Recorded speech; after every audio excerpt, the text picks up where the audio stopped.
नमस्कार बंधुरा रिजु रान्नाघरे तुम्हादेर सबाइके स्वागत जानाई।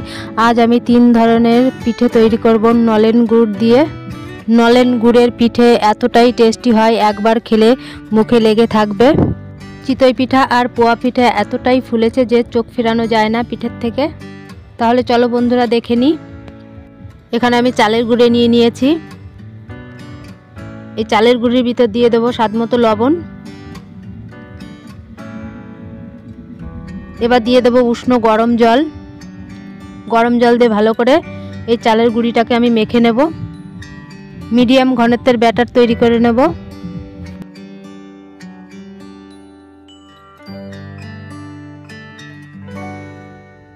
এরকম ঘনত্বের ব্যাটার তৈরি হবে।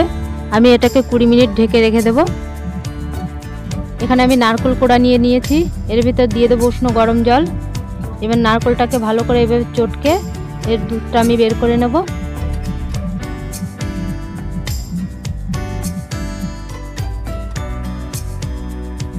আর এখানে নিয়ে নিয়েছি আমল দুধ। এই আমল দুধের ভিতরে একটু উষ্ণ গরম জল দিয়ে দেব। ভালো করে দুধটাকে আমি এভাবে মিশিয়ে নেব। এবার কড়াইতে আমি নারকেলের দুধ আর গুঁড়ো দুধ দিয়ে ভালো করে ফুটিয়ে নেব দুধটাকে। এবার আমি লবণ দিয়ে দেব।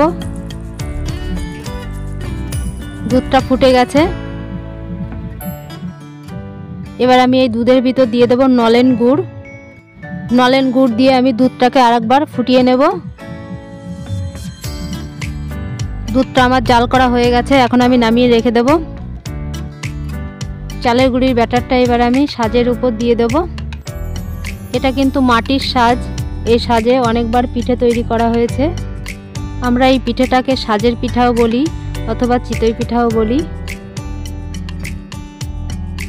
এবার আমি ঢাকনা দিয়ে ঢেকে দেব। ঢাকনাটা তুলে নিয়েছি। দেখো বন্ধুরা পিঠেগুলো কতটা ফুলেছে। এবার একটা কাঁচি দিয়ে আমি এইভাবে তুলে নেব। কতটাই ফুলকো হয়েছে পিঠেগুলো, সাজের পিঠা বা চিতই পিঠা।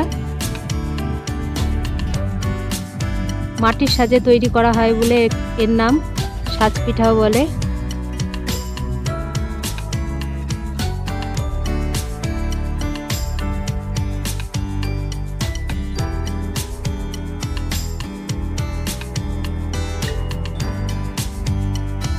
দেখো বন্ধুরা কতটাই ফুলেছে পিঠেগুলো, খুব গরম রয়েছে। এক এক করে নামিয়ে নেব সব পিঠেগুলো আমি।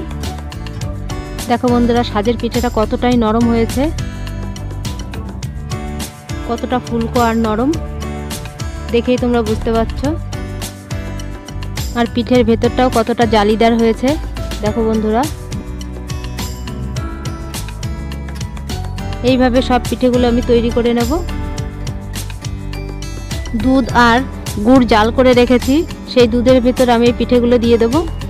এই একইভাবে বানিয়ে আমি এই দুধের ভিতর পিঠেগুলো দেব। দেখো বন্ধুরা এক কড়াই সাজের পিঠা হয়েছে, দেখতে কত সুন্দর হয়েছে। নলেন গুড়ের পিঠা, চিতই পিঠা বা সাজ পিঠা। এবার পুলি পিঠের জন্য নারকেলের পুর করে নেব। কড়াইতে দিয়ে দেব নারকেল। এবার দিয়ে দেব গুড়।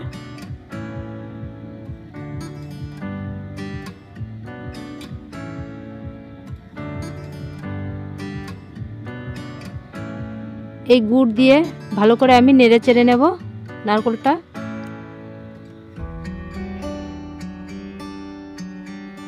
এই নারকেলের ভিতর দিয়ে দেব এলাচ। এবার একটু নেড়ে চেড়ে আমি নারকেলটা নামিয়ে নেব। এবার কড়াইতে জল বসিয়ে দিয়েছি, দিয়ে দেব স্বাদমতো লবণ। এবার দিয়ে দেব চালের গুঁড়ি। জলটা ফুটে গেছে। এই চালের গুঁড়ি দিয়ে ভালো করে আমি একটা শক্ত ডো তৈরি করে নেব।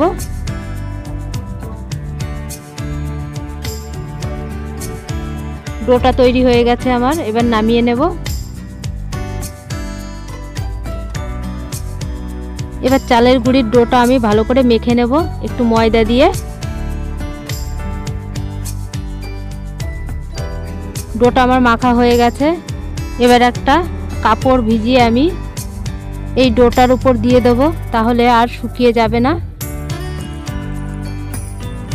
এবার আমি একটা পুলি পিঠে তৈরি করব। এভাবে ভালো করে গোল করে নিতে হবে। হাতে একটু ময়দা লাগিয়ে আমি এইভাবে একটা বাটি তৈরি করে নেব। এবার বাটির ভেতরে আমি নারকেলের পুরটা এইভাবে দিয়ে দেব। এবার দুই মুখ এইভাবে আমি চেপে বন্ধ করে দেব এইভাবে।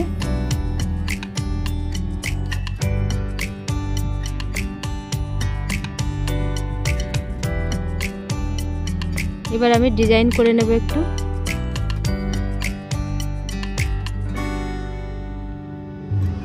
পুলি পিঠেটা বানানো ভীষণ সহজ। দেখো বন্ধুরা, একটা পুলি পিঠে আমার তৈরি হয়ে গেছে, কত সুন্দর হয়েছে। এইভাবে আমি পুলি পিঠেগুলো তৈরি করে নেব। দেখো বন্ধুরা, পুলি পিঠেগুলো আমার তৈরি হয়ে গেছে। এবার আমি একটা থালায় তেল মেখে নিয়েছি। এবার পুলি পিঠেগুলো সিদ্ধ হতে এই থালায় বসিয়ে দেব। হাঁড়িতে জল ফুটে গেছে, হাঁড়িটার উপরে আমি থালাটা দিয়ে দেবো সিদ্ধ হতে। দেখো বন্ধুরা, পিঠেগুলো সিদ্ধ হয়ে গেছে আমার। আমি নামিয়ে নেব এক এক করে।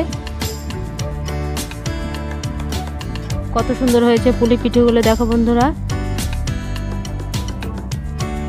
এক বাটি সুজি দিয়ে দেব পোয়া পিঠের জন্য। এবার দিয়ে দেব এক বাটি চালের গুঁড়ি, আর এক বাটি দিয়ে দেব ময়দা। এবার দিয়ে দেব এক বাটি চিনি। এবার দিয়ে দেব স্বাদ মতো লবণ। দিয়ে শুকনো উপকরণ আমি ভালো করে মিশিয়ে নেব।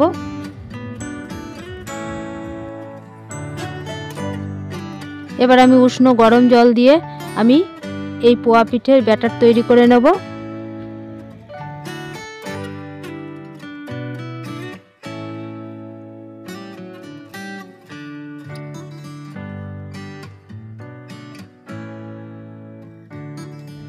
পোয়া পিঠের জন্য ব্যাটার তৈরি হয়ে গেছে। এবার আমি এই ব্যাটারের ভিতর দিয়ে দেব নলেন গুড়। এই গুড়টা দিলে পিঠে যেমন স্বাদ হয়, গন্ধটাও খুব সুন্দর হয়, আর খেতে তো দুর্দান্ত স্বাদের হয়।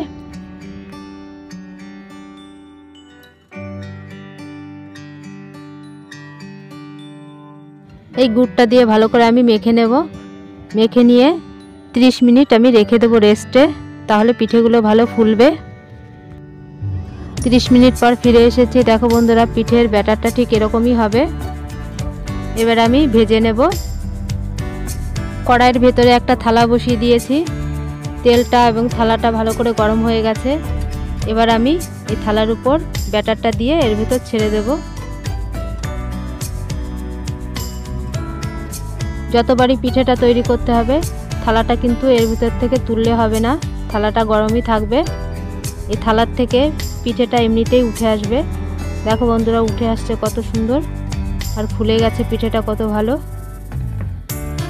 প্রত্যেকটা পিঠে এইভাবে গোল হবে আর ফুলকো হবে। থালাটা কিন্তু একইভাবে এইভাবে থাকবে। যখন পিঠেটা তৈরি করব আবার এই ছান্তা দিয়ে তুলে নেব। দেখো বন্ধুরা, একটা পিঠে আমার তৈরি হয়ে গেছে। এইভাবে সব পিঠেগুলো আমি তৈরি করে নেব। দেখো বন্ধুরা, কত পিঠে হয়ে গেছে। তাহলে বন্ধুরা, এই ভিডিওটা যদি ভালো লেগে থাকে লাইক, কমেন্ট, শেয়ার এবং সাবস্ক্রাইব করে আমার